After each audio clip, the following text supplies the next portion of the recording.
O sucesso do casamento passa pela escolha bem feita, entre outras coisas, pela escolha bem feita do seu cônjuge, do seu parceiro. Você precisa escolher uma pessoa boa, com certeza, né? E geralmente a gente precisa de estar escolhendo, né, vendo na pessoa alguns atributos, como honestidade, pessoa honesta, lealdade, uma pessoa trabalhadora, né? Bom demais, temente a Deus, que coisa boa, bonita também, pode escolher a pessoa bonita também. Se a pessoa tiver tudo isso, for bonita ainda, né, Pedrão? Aí pronto, cabelo grande, né? Uma varoa, cabelo grande. Pedrão que é assim, apareceu o cabelo curtinho para descartar. Mas ele tem que pegar esses atributos aí, esses critérios todos. Muita gente pega esses critérios e joga num aplicativo de namoro. Tem um aplicativo de namoro aí, né? Tem até gente que casa aí, que se conhece de longe e pergunta: como é que vocês se conheceram, gente? Pela internet, aquele aplicativo assim. A turma tem casado dessa forma, para ver se encontra a tal alma gêmea, né, que bate o coração um do outro. Impressiona o casal de hoje, esse casal que nós lemos aqui, porque encaixou tudo muito certinho com eles, perceberam? Encaixou tudo certinho, eles foram feitos um para o outro mesmo, e sem uso de aplicativos, né? Sem uso de aplicativo. Até o nome deles tem uma sintonia. Se eu falar Zacarias e Isabel, você não vai ver sintonia nenhuma com isso. Mas se a gente observar o significado do nome deles, Zacarias significa lembrado por Jeová. E Isabel significa Deus é digno de confiança. Casou tudo direitinho. Até o nome dessas criaturas ficou muito conectada. Zacarias ainda, ele era um sacerdote. Ele era um sacerdote, trabalhava no templo. E Isabel era de uma linhagem sacerdotal também. A coisa se encaixa. Olha o versículo 5 que nós lemos. Nos dias de Herodes, o rei da Judéia, houve um sacerdote, ele era sacerdote, que se chamava Zacarias, e a sua mulher era das filhas de Arão, ou seja, ela era também de uma linhagem sacerdotal. A lei não exigia que a esposa do sacerdote fosse de uma linhagem sacerdotal. Ela precisava de ser virgem e do povo deles, mas não exigia ser da linhagem sacerdotal. E o Zacarias teve uma mulher virgem do povo deles e de linhagem sacerdotal. O homem ganhou na loteria mesmo.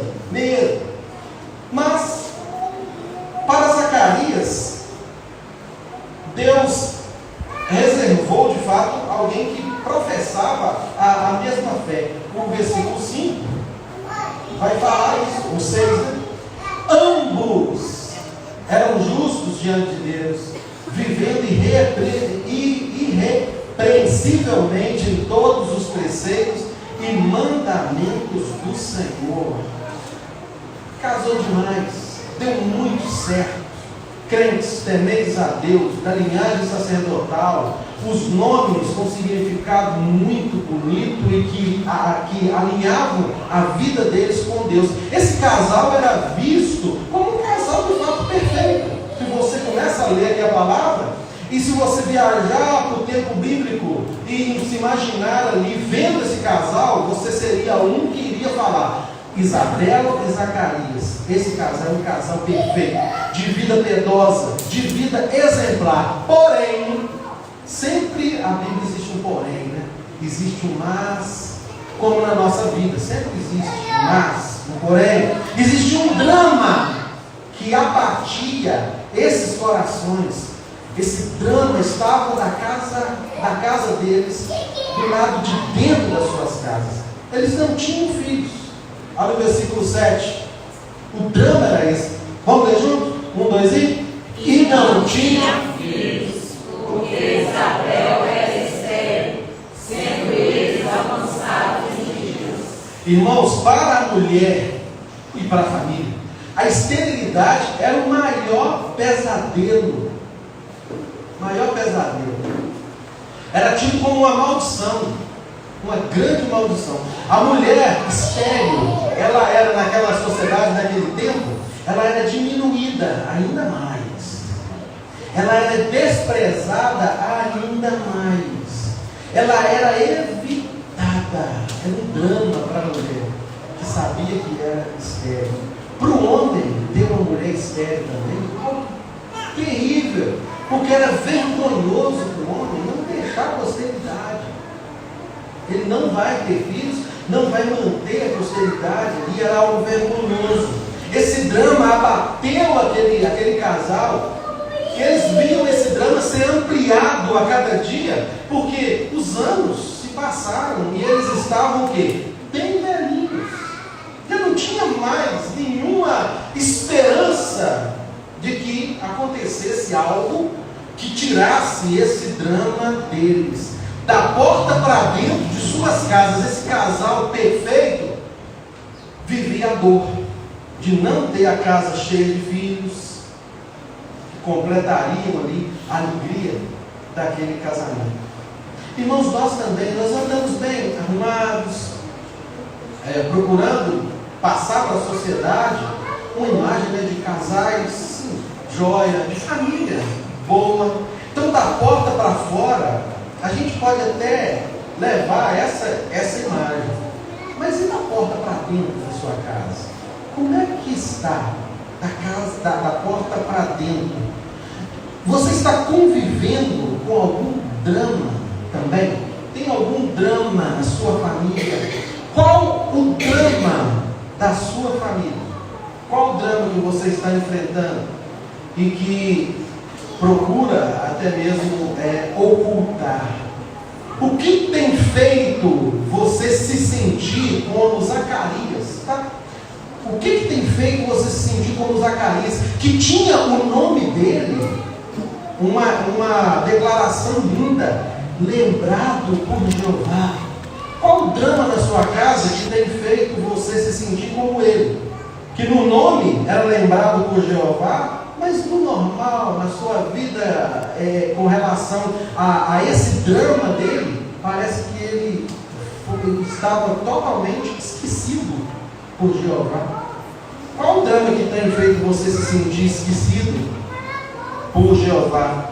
Qual o drama tem feito você se sentir como Isabel, que significa, que carregava no seu nome o significado de Deus é digno de confiança, mas ela já estava perdendo a esperança, já não estava dando mais para confiar que Deus ia responder com relação àquele drama que ele estava vivendo. O que tem feito você pensar, você viver esse drama? Enfermidade? Uma enfermidade, talvez, um desemprego, um luto, um desamor, uma inimizade que se iniciou, um problema emocional que você não consegue vencer de maneira alguma. Uma situação, uma intriga dentro de casa, que talvez dentro da própria casa você está num quarto, a esposa no outro, ou o filho no seu quarto, os pais no outro, não há relacionamento, não há conversa, não há nada. Qual o drama que você está carregando atrás dessa imagem de um casal bom, de uma família boa? Todos nós carregamos, todos nós carregamos. Zacarias e Isabel, irmãos, eles precisavam de um milagre. Eles precisavam. E se é de um milagre que você está precisando, se é de um milagre que a sua família está precisando, continue crendo. Continue crendo. E veja comigo, nessa noite, a partir do drama de Isabel e de Zacarias, razões para nós crermos no impossível. Razões para crermos no impossível. Esse aí é o nosso tema para hoje.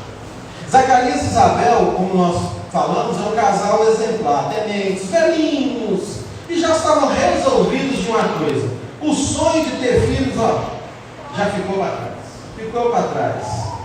Só se tivesse um milagre. Como talvez você tenha aí algum sonho e já ficou para trás. Só um milagre.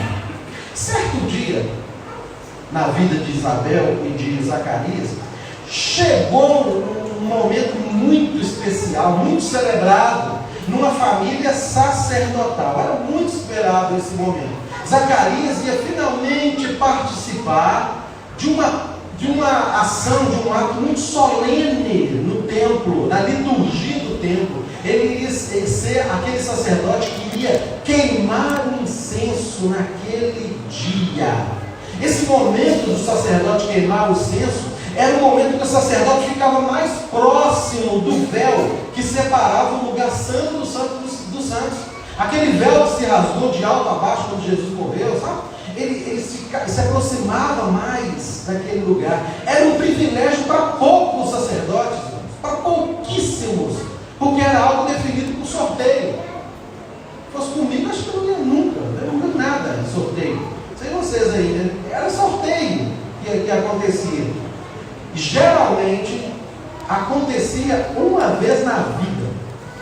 Então esses velhinhos, quando eles acordaram, pensou a alegria daquele dia? Aquele dia estava reservando uma expectativa espantosa. Olha só, aconteceu que, exercendo ele diante de Deus o sacerdócio na ordem do seu turno, Zacarias estava lá trabalhando no seu turno, coube por sorte, segundo o costume sacerdotal, entrar no santuário do Senhor para queimar o incenso. Durante esse tempo, toda a multidão do povo permanecia na parte de fora, orando. Esse dia aí foi maravilhoso para ele. Ele levantou. Hoje é o dia que a sorte sorriu para mim. Eu vou lá queimar o incenso. Eu vou ficar perto do véu que separa o santo do santo do lugar santíssimo. Será um dia maravilhoso. Depois de derramar o incenso sobre as brasas do altar, ele se prostrou para a adoração. E nessa hora que o sacerdote lá dentro se prostrava para a adoração, o povo lá fora se voltava para Jerusalém e orava. Tem um comentário que fala sobre isso, dizendo assim: no instante que o sacerdote se posta diante de Deus, lá dentro, depois de queimar o incenso, ele resume como representante do povo. Ele é um representante do povo lá dentro, as orações de todos, trazendo-as à face de Deus. Então ele leva para aquele ato dele a oração de todo o povo diante de Deus. Nessa hora, ele também pode expressar sua intenção mais íntima e sagrada diante de Deus. Então, diante disso, quando Zacarias está ali diante de Deus, ajoelhado, depois de ter queimado o incenso, e Zacarias estava ali sendo representante do povo diante de Deus, o povo lá fora, orando também, ele coloca todo o pedido do povo e também, com certeza, pedidos dele, pedidos pessoais dele, e acontece algo extraordinário. O extraordinário de Deus acontece. Um anjo em pé, à direita do altar, chega e leva temor ao coração de Zacarias, mas leva uma mensagem maravilhosa. Eis que lhe apareceu um anjo do Senhor em pé, à direita do altar do incenso. Vendo, Zacarias turbou-se, se agitou, temeu e apoderou-se dele o temor. Que imagem, né? Que evento maravilhoso. E Zacarias está ali temendo. Nesse momento, a gente chega no versículo que vai nos dar 3 razões, irmãos, para continuarmos crendo no Deus do impossível. E nós vamos ler juntos esse versículo, o versículo 13 do capítulo 1 de Lucas. Vamos lá? Disse-lhe, porém, o anjo, bem forte: Zacarias, não temas, porque a tua oração foi ouvida, e Isabel, tua mulher, te dará à luz um filho, a quem darás o nome de João. Gente, que coisa boa! Uma mulher estéril, um homem carregando a vergonha de uma família que não ia mais dar filhos, uma mulher desprezada por conta da esterilidade, já velho, sem esperança. Chega um anjo e fala: não temas, a tua oração foi ouvida, a tua mulher, ela vai te dar um filho. Imagina Zacarias ouvindo aquilo, a sua oração foi ouvida. De repente, será que que será que ele vai falar? Talvez a oração que eu pedia para ser esse turno, de estar diante de Deus, de queimar esse incenso. Talvez a oração sobre algo que ele tinha controle, que ele pedia, e que ele tinha controle, porque ele já não tinha mais controle sobre essa questão da esterilidade, ele já não acreditava mais nisso, mas o anjo fala: olha, sua oração foi ouvida, a Isabel, a tua mulher. E o anjo é muito, quando há uma mensagem de Deus, a coisa é muito clara, para não ter nenhuma dúvida. Isabel, a tua mulher, ela te dará à luz um filho, a quem darás o nome de João. Zacarias, não temas. Então a primeira razão para nós acreditarmos no Deus do impossível é que Deus, Ele mesmo, Ele nos encoraja a acreditar nele. Zacarias, não temas. Essa frase é das mais usadas na Bíblia. Existe até um estudo, mas eu já vi tem mais vezes isso, mas diz que a expressão não temas é 366 vezes na Bíblia. Mas é mais. Então é uma para cada dia do ano, para você acordar e estar certo disso.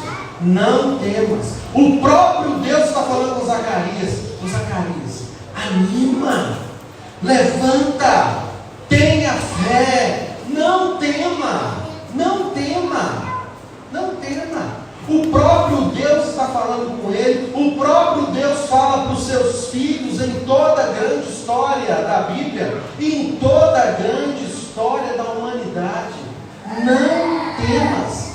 Mas Zacarias estava assustado, necessitava tranquilizar o coração, renovar o espírito, se fortalecer espiritualmente. Deus usa um enviado seu para dizer: olha, Zacarias, não temas, não temas.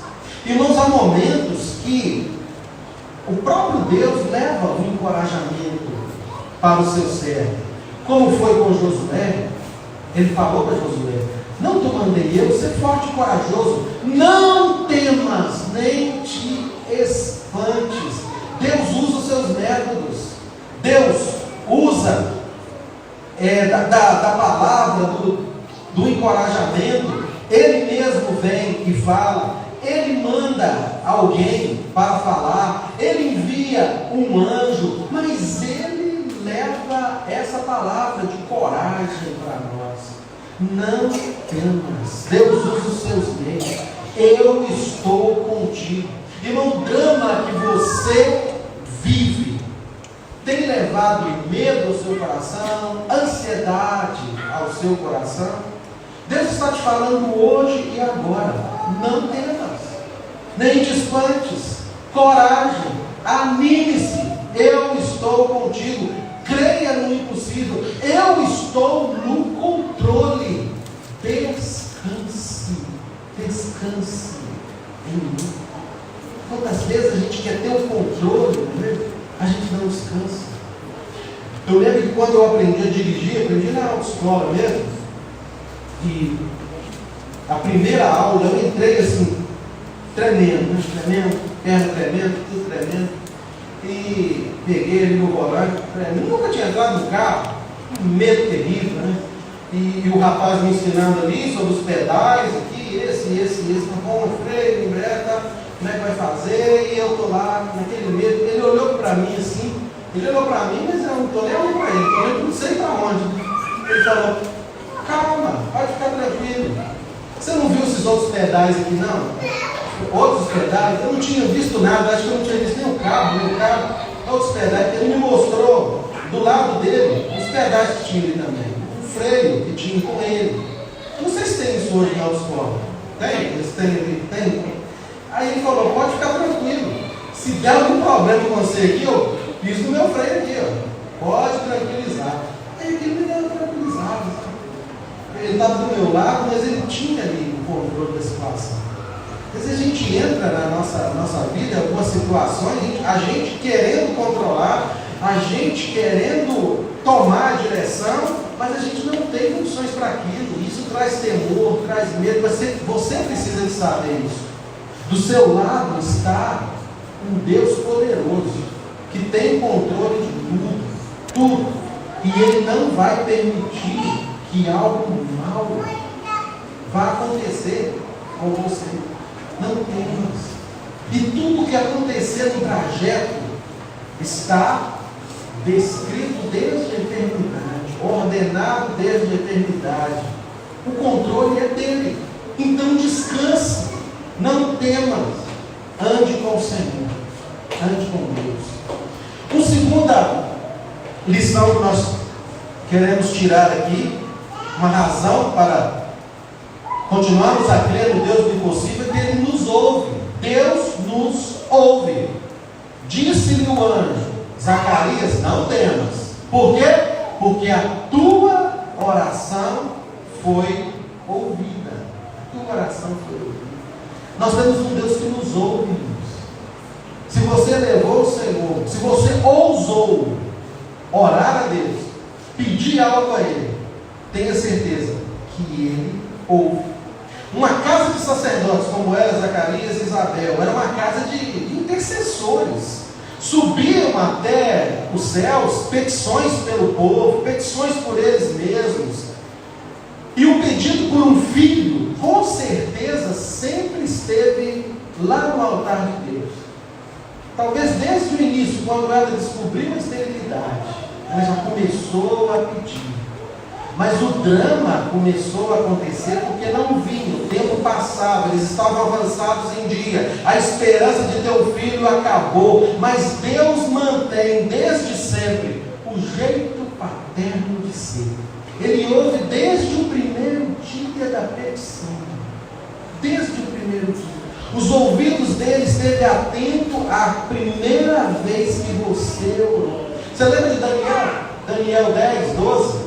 Fala assim, Deus falando com Daniel: olha só, não temas, Daniel, de novo, porque desde o primeiro dia em que aplicaste o coração a compreender e a humilhar-te perante o teu Deus, foram ouvidas as tuas palavras.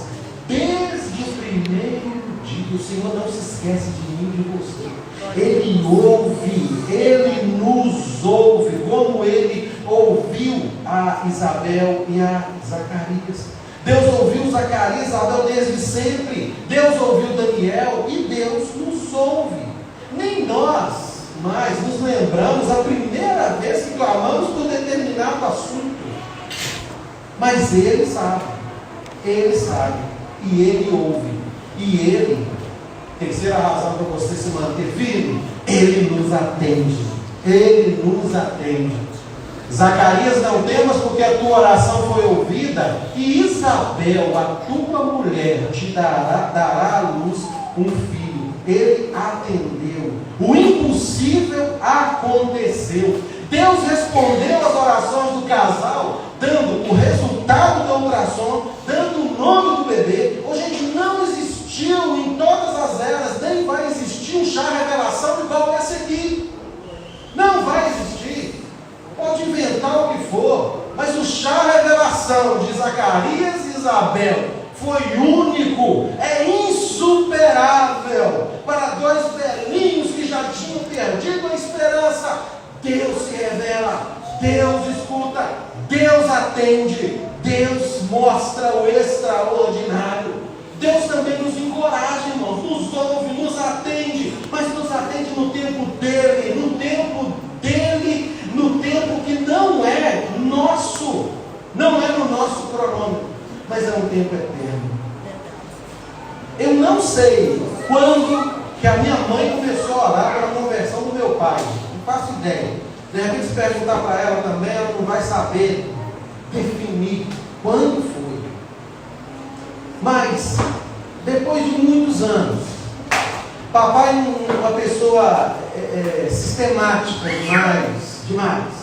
A minha irmã aqui, né, minha sobrinha, que conheceram bem, Jacilda, Dedé, é sistemático demais, bravo. O pessoal não ia lá em casa, tinha medo de ir lá em casa. Papai espantava aquele povo lá. Não gostava de crente, sai daqui. Era do jeitão dele. baianão, cheio de sistema. Tem um portãozinho lá em casa que até hoje eu abro ele devagar, igual eu fazia, porque se fizesse barulho, o quarteiro ele perto, ia brigar, ele ia xingar, ia chamar os nomes lá dentro, eu abria bem devagar. Eu chego lá ainda, isso vem ainda, né? Mas aí o papai estava doente já, bem debilitado, sentado já na cadeira de volta, a cadeira dele lá, assim, bem debilitado mesmo.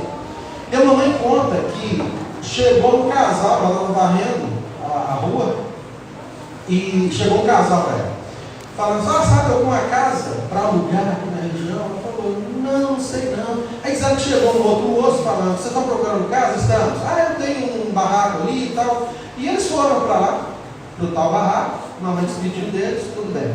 Passou alguns dias, voltou a mulher, né, desse casal. Essa mulher dessa mamãe, ela já apareceu lá dentro de casa, não tinha um cadeado igual tem hoje na casa e tal. Ela subiu e chegou lá, ô dona, eu queria falar com a senhora que eu consegui, viu, o aluguel, já estamos morando aqui pertinho, queria agradecer a senhora.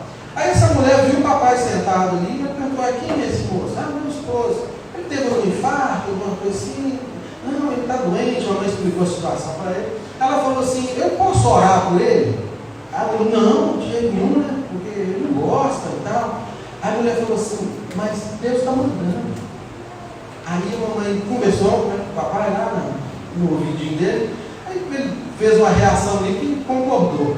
Aí ela falou, não, ele concordou, pode orar por ele. Aí a mulher foi lá embaixo, chamou o marido dela estava lá embaixo, vem pra cá, nós vamos orar pelo moço. Aí o homem chegou, colocou a mão na cabeça do papai, colocou a outra mão no céu e orou.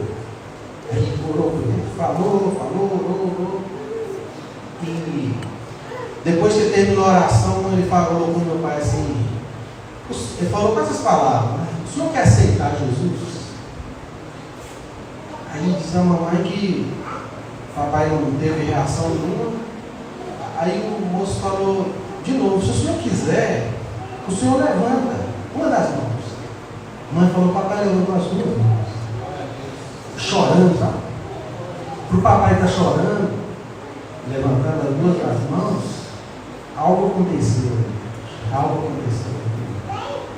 E depois da oração e tal, parece que o papai fez um sinal lá para dar um biscoito para o menininho. Para o papai oferecer biscoito para o menininho que chegou e tal, ele converteu. Agora, o mais importante, ou o mais interessante aqui, eu perguntei para a mãe, mãe, e esse casal? Ela falou, não sei. Apareceu só nesse momento, sumiu, não sei mais deles. O tempo de Deus, usando quem Ele quer, usando expressões que talvez para um teólogo reformado, cheio de coisa esteja encaixada, aceita Jesus, aí chega, não, nós que aceitamos, para com isso. Você entendeu muito bem o que ele está querendo dizer? É para Jesus mudar o coração, mudar essa vida. Deus usa o que Ele quiser, porque Ele é que está agindo. O relógio de Deus é muito ilógico. Por que isso não aconteceu antes? Por que foi logo prestes à morte do papai? Mas os ponteiros de Deus são completamente diferentes, porque andam na lógica dele. Zacarias percebeu essa lógica confusa, né? Uma lógica confusa desse tempo de Deus. Aí Zacarias, no versículo 18, ele pergunta assim ao anjo, como você terei isso? Eu sou velho, a minha mulher, ela é avançada em dias. O Zacarias quer condicionar aquela situação dentro do cronograma dele, dentro do tempo dele, dentro do que ele estava vivendo, dentro das impossibilidades dele. Foi um questionamento que abriu espaço para o anjo esclarecer para Zacarias que o relógio de Deus é que estava valendo. Versículo 19 e 20. O anjo respondeu assim: eu sou Gabriel, que assisto diante de Deus. Eu fui enviado enviado para falar, te trazer essas boas novas. Todavia, você vai ficar mudo, não poderá falar até o dia que essas coisas venham a realizar-se, porquanto não acreditaste nas minhas palavras, as quais a seu tempo elas se cumprirão. Tudo acontece no tempo de Deus para cumprir os propósitos de Deus. O relógio de Deus não trabalha na lógica humana, irmãos. Então o anjo colocou para Zacarias, que estava ali começando a falar, a questionar, a querer apresentar a sua própria lógica, o seu próprio relógio. Ele falou: você não vai falar mais não, meu filho. Fica mudo, emudece, porque essas coisas vão acontecer, querendo você ou não, estão nos propósitos de Deus. O relógio de Deus é completamente diferente. Para você ter uma ideia que o relógio de Deus é completamente diferente, a gente precisa fazer uma visitinha para uma vizinha de Zacarias e Isabel, para a gente constatar que não tem lógica de jeito nenhum. O relógio de Deus é totalmente lógico. Isabel, ela vai ser mãe, diante dessa palavra do anjo, muito velha. Demorou para o menino chegar, não é isso mesmo? Certamente não terá tempo nem energia para curtir o seu filho, mas foi o tempo de Deus. Aí você pergunta: por que Deus não mandou esse menino antes? Com Isabel demorou muito, mas com essa vizinha dela, parece que chegou cedo demais. Estranho, né?